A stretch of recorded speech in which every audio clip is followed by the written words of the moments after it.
Hi అండి, welcome to my channel Telangana special. Ego mushroom curry చేస్తున్నా. Super taste ఉంటుంది. దీనికి ఇగో కొన్ని పల్లీలు, కొన్ని నువ్వులు, అట్లా కొన్ని జీలకర్ర, గసగసాలు, ఇలాచి, లవంగాలు, చెక్క కలిపి పేస్ట్ చేసుకున్నాను అనమాట, వేయించుకొని. ఇగో ఒక 4 టమాటాలు పేస్టు, ఇగో 2 ఉల్లిపాయల పేస్టు. సూపర్ ఉంటుంది, ఒకసారి ట్రై చేయండి. చూడండి, వచ్చేసేయండి. ఇగో ముందుగా మష్రూమ్ కర్రీకి ఒక గిన్నె పెట్టుకొని స్టవ్ అయితే ఆన్ చేసుకుందాం. మనం ఫస్ట్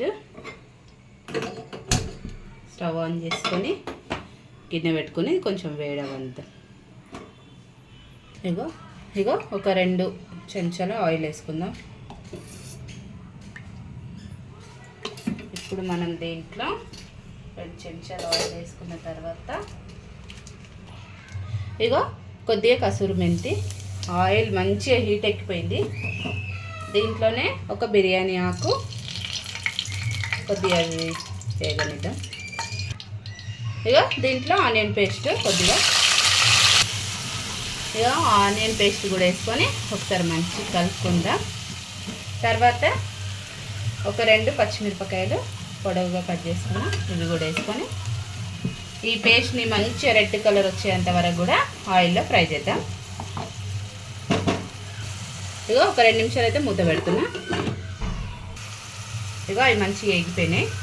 అందులోనే ఒక చెంచా అల్లం పేస్ట్ వేసుకుందాం. వేసుకొని ఒకసారి బాగా కలుపుకొని అల్లం పేస్ట్ పచ్చివాసన పోయేంత వరకు ఫ్రై చేసుకోవాలి.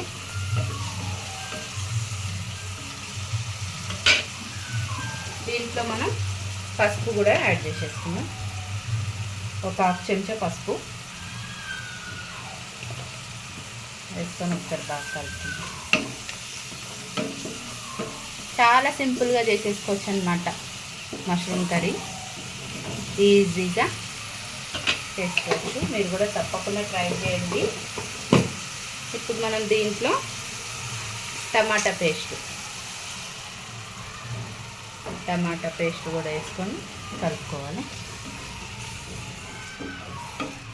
పచ్చి వాసన పోవాలన్నమాట టమాటా పేస్ట్. మంచిగా ఒక 2 నిమిషాలైనా దీన్ని మంచిగా మగ్గనియాలి.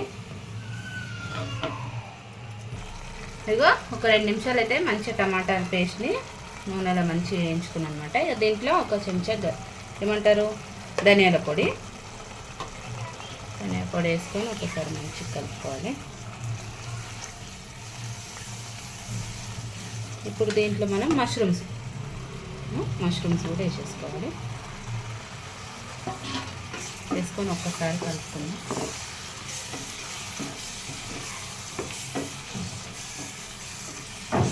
అట్లాగే మనం ఇందాక చెప్పిన కదా పల్లీలు, కొన్ని మసాలా ఐటమ్స్ అన్నీ కలిపి పేస్ట్ చేసుకున్నాను కదా, ఆ పేస్ట్ కూడా వేసేసుకోవాలన్నమాట. వేసుకొని ఒకసారి కలుపుకుందాం. ఇక దీంట్లో ఉప్పు అది వేసేసుకున్నాం పేస్ట్. కర్రీకి సరిపడా ఉప్పు వేసుకోవాలి. ఒకసారి ఉప్పు వేసుకొని కలుపుకుందాం. తర్వాత దీంట్లో మనం ఇప్పుడు కారం కూడా యాడ్ చేసుకుందాం. ఒక 2 చెంచాలు కారం, 2 చెంచాలు కారం ఒకసారి కలుపుకుందాం మంచిగా.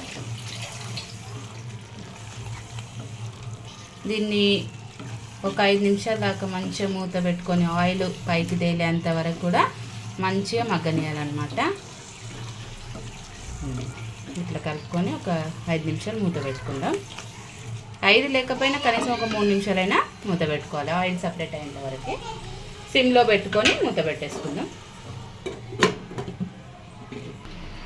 ఇగో ఒక 3 నిమిషాలు అయితే పెట్టుకున్నాను నేను. మూత తీసి చూద్దాం. ఓకే, ఆయిల్ అంతా చూడండి ఎంత మంచిగా సపరేట్ అయిపోయింది. ఇట్లా అవ్వాలన్నమాట.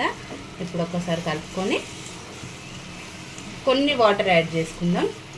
ఎందుకంటే మరి గట్టిగా అయిపోతుంది, చిక్కగా ఉంటుంది కదా, అందుకోసమని నేను ఇగో ఒక చిన్న గ్లాస్ వాటర్ యాడ్ చేస్తున్నా. ఈ వాటర్ కూడా దగ్గరికి అయిపోయేంత వరకు ఒక 3 నిమిషాలు అయితే మూత పెట్టుకుందాం.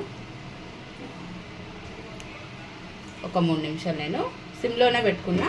ఒక 3 నిమిషాలు మూత పెట్టుకొని మంచిగా కొంచెం వాటర్ అంతా ఇంకిపోయేంత వరకు మూత పెట్టేది. ఇగో ఒక 5 నిమిషాలు అయితే మూత పెట్టి మంచి దగ్గరికి మగ్గనిచ్చిన. చూద్దాం ఇప్పుడు మూత తీసి. ఓకే, ఆయిల్ అంతా కూడా మంచిగా సపరేట్ అయిపోయింది, ఉడికిపోయింది కూడా. ఒకసారి కలుపుకుందాం. ఇగో దగ్గరికి అయిపోయింది. ఇంతే, ఎంతో టేస్టీగా ఉండే మష్రూమ్ కర్రీ రెడీ అయిపోయింది. మీరు కూడా తప్పకుండా ట్రై చేయండి ఫ్రెండ్స్. ఓకేనా, సింపుల్గా చేసేసుకున్నా, మీరు కూడా తయారు చేసుకోండి. స్టవ్ ఆఫ్ చేసేస్తున్నా. ఇంకా ప్లీజ్ నా ఛానల్ అయితే లైక్ చేయండి, షేర్ చేయండి. ప్లీజ్ సబ్స్క్రైబ్ చేసుకోండి ఫ్రెండ్స్ నా ఛానల్ని, తెలంగాణ స్పెషల్. ఓకేనా, బాయ్ బాయ్.